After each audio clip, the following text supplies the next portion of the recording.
kepada Rasulullah SAW. Kita berharap termasuk di dalam mereka yang disabdakan oleh Rasulullah, min asyaddi ummati li hubban nasun yakununa ba'di yawaddu ahaduhum law ra'ani bi ahlihi wa malih. Sebagian dari umatku yang sangat besar cintanya kepada aku adalah mereka yang hidup zaman setelah aku, namun mereka begitu rindu ingin bertemu dengan aku sekalipun harus mengorbankan harta dan keluarganya. Mudah-mudahan kita termasuk di dalam kelompok tersebut.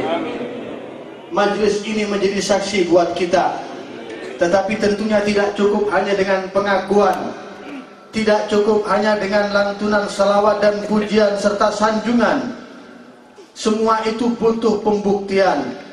Rasulullah SAW bersabda, "Mathali wa mathalu ma ba'athani Allah Ta'ala bihi kamathali man bana dara wa ja'ala fiha ma'dubatan wa ba'atha da'iya faman ajaba da'iya dakhala ad-dar wa akala minal ma'dubah wa man lam yujib ad-da'iya lam yadkhul ad-dar wa lam ya'kul minal ma'dubah fad-da'i fad-dar al-jannah wad-da'i Muhammad sallallahu alaihi wasallam faman ata'a Muhammadan faqad ata'a Allah wa man 'asa Muhammadan faqad 'asa Allah wa Muhammad farqan bainan nas."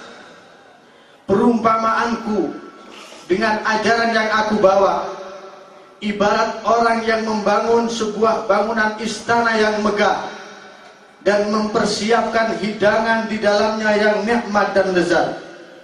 Lalu dijadikan seseorang sebagai pengundang di depan pintunya, memanggil setiap orang yang lewat untuk ikut bergabung masuk ke dalam bangunan mewah itu dan menikmati hidangan di dalamnya. Barang siapa yang mau memenuhi panggilan dan undangan orang tersebut, maka ia pasti akan masuk ke dalam gedung istana yang mewah itu dan akan menikmati hidangan di dalamnya. Tetapi yang tidak mau memenuhi panggilannya, maka ia tidak akan bisa masuk dan menikmati hidangan di dalamnya. Istana itu adalah surga. Pengundang itu adalah Nabi Muhammad SAW yang mengundang kita ke dalam surga dengan ajaran-ajarannya, dengan syariatnya, dengan sunnah-sunnahnya yang ditata sedemikian rupa. Barang siapa yang taat kepada Nabi Muhammad, berarti ia taat kepada Allah. Barang siapa yang membangkang melanggar Nabi Muhammad, berarti ia melanggar dan membangkang Allah Subhanahu wa ta'ala. Hati-hatilah orang yang berani-beraninya membangkang daripada Rasulullah SAW. Allah telah mengingatkan, "Falyahzaril ladzina yukhalifuna an amrihi an tusibahum fitnatun aw yusibahum adzabun alim."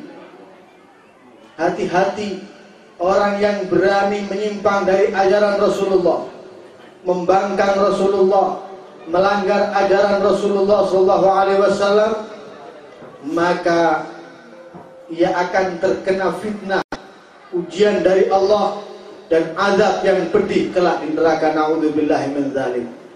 Lihat tadi dari untaian mutiara kalam Al-Habib Ali bin Muhammad Al-Habashi radhiyallahu anhu. Yang tadi disampaikan nasihat dari Ibrahim ibnu Adham radhiyallahu anhu kepada seseorang yang minta nasihat kepada beliau.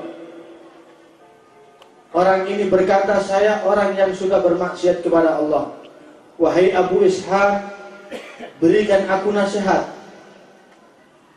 Imam Ibrahim ibnu Adham berkata kepadanya, "Saya akan berikan nasihat kepadamu. 5 perkara pegang teguh. Pertama, kalau kamu mau bermaksiat kepada Allah, maka jangan kamu makan rezekinya Allah." Dia bilang, "Bagaimana mungkin akan kami lakukan? Dari mana kami dapat makan kalau itu bukan rezekinya Allah? Kalau begitu bagaimana engkau berani bermaksiat kepada Allah yang memberimu rezeki?" Dan yang kedua, kalau kamu mau bermaksiat kepada Allah, jangan kamu menempati buminya Allah. Cari bumi lain. Jangan menempati buminya Allah. Bagaimana akan saya lakukan? Semua yang ada di bawah langit dan di atas bumi ini adalah milik Allah. Tidak mungkin saya akan bisa mencari tempat lain selain buminya Allah. Karena itu kata beliau, jangan bermaksiat kepada Allah. Dan yang ketiga, kalau kamu mau bermaksiat kepada Allah, cari tempat yang kira-kira Allah tidak memandangmu dan tidak bisa melihatmu. Itu pun tidak mungkin saya lakukan. Maka jangan kamu bermaksiat kepada Allah. Dan yang keempat, kalau kamu mau bermaksiat kepada Allah, maka nanti kalau Israel datang mau mencabut nyawamu, bilang kepada Israel, wahai Israel, tunda, jangan kau cabut dulu nyawaku. Beri aku kesempatan untuk bertaubat, untuk melakukan taat, untuk memperbaiki amalku. Tentu itu tidak mungkin, karena kalau sudah ajal tiba, tidak akan bisa dimajukan ataupun ditunda sedetik pun. Dan yang kelima, kalau kamu mau bermaksiat kepada Allah, nanti di akhirat, kalau kamu digiring ke neraka oleh para malaikat Zabaniyah, coba kamu jangan mau ikut digiring ke neraka. Ia pun berkata, tidak mungkin saya mampu melawan malaikat. Karena itu jangan coba-coba kamu bermaksiat kepada Allah Subhanahu wa ta'ala. Walhamdulillah, insyaallah menjadi satu pertanda yang baik. Allah hadirkan kita di majelis ini. Ini adalah satu kesempatan emas buat kita